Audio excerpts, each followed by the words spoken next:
On poursuit sur WeDoBiz depuis le Spring Campus de Croissance Plus édition 2015. J'ai le plaisir d'échanger avec Don Pascal André. Bonjour.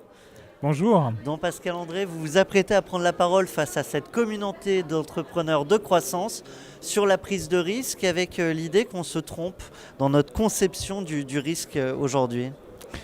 Oui, on est confronté aujourd'hui dans notre société à un défi, la capacité de prendre un risque dans une société qui se structure de plus en plus de toutes sortes de manières à garantir, à assurer, à vivre d'un principe de précaution souvent stérile qui culpabilise presque de prendre un risque et surtout de perdre. Celui qui perd parce qu'il a pris un risque est souvent montré du doigt, mis au banc, il a échoué alors qu'il a eu le courage de prendre un risque, même si ce risque n'a pas abouti positivement. Alors justement, vous dites que le risque est positif. Le risque est fondamentalement positif. Alors, je suis prêtre et donc ce qui est important de comprendre, c'est qu'en fait, le risque appartient à notre nature humaine. Et il appartient à notre nature humaine d'abord parce qu'il appartient à la nature de Dieu lui-même. Parce que Dieu, en créant l'homme, il a pris un risque. Il a pris un risque énorme qui est le risque de la non-réciprocité de l'amour. Dieu nous a créés par amour, c'est en tout cas ce qu'enseigne la foi catholique. Et tout le monde ne le lui rend pas. Et on peut ne pas répondre à cet amour, donc il a pris le risque d'avoir une réponse négative à ce qu'il a fait. Donc ce risque fait partie vraiment de la nature même de Dieu, de sa vie, et comme il nous a créés à son image, ce risque appartient aussi à notre nature, et d'ailleurs toutes nos relations sont marquées par ce risque. Je prends le risque d'aimer quelqu'un, eh bien je risque en retour de ne pas avoir une réponse positive, un amour en retour. D'ailleurs, c'est le drame parfois dans les relations où on attend vraiment la réciprocité de l'amour. Je pense à la famille, je pense au mariage, à l'amitié. On attend le retour de l'amour et quand il ne vient pas, c'est très douloureux. Il y a un risque. Il faut prendre ce risque. Alors vous allez nous proposer là dans quelques instants un petit guide pratique de la prise de risque. Est-ce que ça veut dire justement qu'il faut notamment pas attendre cette réciprocité, il faut donner ? Voilà, effectivement. Et je pense qu'on peut commencer à prendre un risque à partir du moment où on a confiance. Il y a une confiance qui est fondamentale. Qui doit... alors bien sûr, quand on a la foi, on peut penser que cette confiance, elle a son origine, sa source en Dieu, mais c'est aussi déjà la confiance en soi-même, la confiance dans les autres, mais c'est un risque, effectivement. Mais il faut qu'il y ait cette confiance à l'origine sans laquelle nous ne faisons rien, nous ne pouvons rien faire. Si nous n'avons pas confiance, si nous sommes dans une logique de la méfiance, eh bien automatiquement, la méfiance nous met l'autre à distance et on ne va pas risquer la relation. Ça, c'est une première chose. Ensuite, on ne va prendre un risque que parce qu'on espère quelque chose.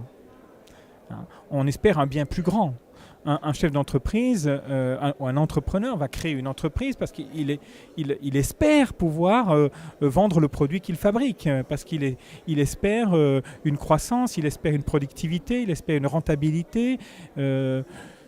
Voilà, alors ça peut être au point de vue en dehors de l'entreprise, dans la vie humaine, on espère un épanouissement, on espère un bonheur simplement. Donc il y a une espérance qui est au-devant de nous, qui va nous attirer et va faire prendre le risque. Mais après, il y a encore un élément qui est très important dans la prise de risque, c'est la prudence. Tout risque n'est pas bon à prendre de soi. Et le risque, il y a des risques qui sont disproportionnés. Et on a une échelle pour arriver à juger justement. On n'a pas une échelle, on a mieux que ça. On a une vertu. L'éthique. On a une vertu qui s'appelle la vertu de prudence, qui est justement cette capacité à adapter par notre intelligence, qui est un acte de notre intelligence, d'arriver à évaluer le rapport proportionné entre la finalité et les moyens qu'on met pour atteindre cette finalité. Et si les moyens, effectivement, ne sont pas proportionnés, insuffisamment proportionnés, cette finalité, nous n'arriverons pas à l'atteindre. Donc, la vertu de prudence nous permet de vérifier jusqu'où nous pouvons aller dans le risque. Donc Pascal André, vous formez également un certain nombre de prêtres, notamment, mais je sais bien pas que, mais notamment sur les risques et le risque du célibat. Alors pour faire un parallèle avec l'entrepreneur, on parle souvent d'un entrepreneur qui parfois se sent seul. Vous accompagnez comment cette vision de la solitude et autour du célibat chez les prêtres? Alors je pense que ce qui est très important, c'est de comprendre que la solitude n'est pas l'isolement. La solitude, c'est pas d'être seul sans personne d'autre. Et pour un chrétien, qui plus est pour un futur prêtre, la solitude, c'est d'abord de vivre dans la présence de Dieu. Donc c'est pas une solitude au sens où il n'y a personne. Dieu ne veut pas que ses prêtres soient célibataires pour qu'ils soient isolés, mais il veut qu'ils soient célibataires pour qu'ils soient tout entiers avec lui. Voilà.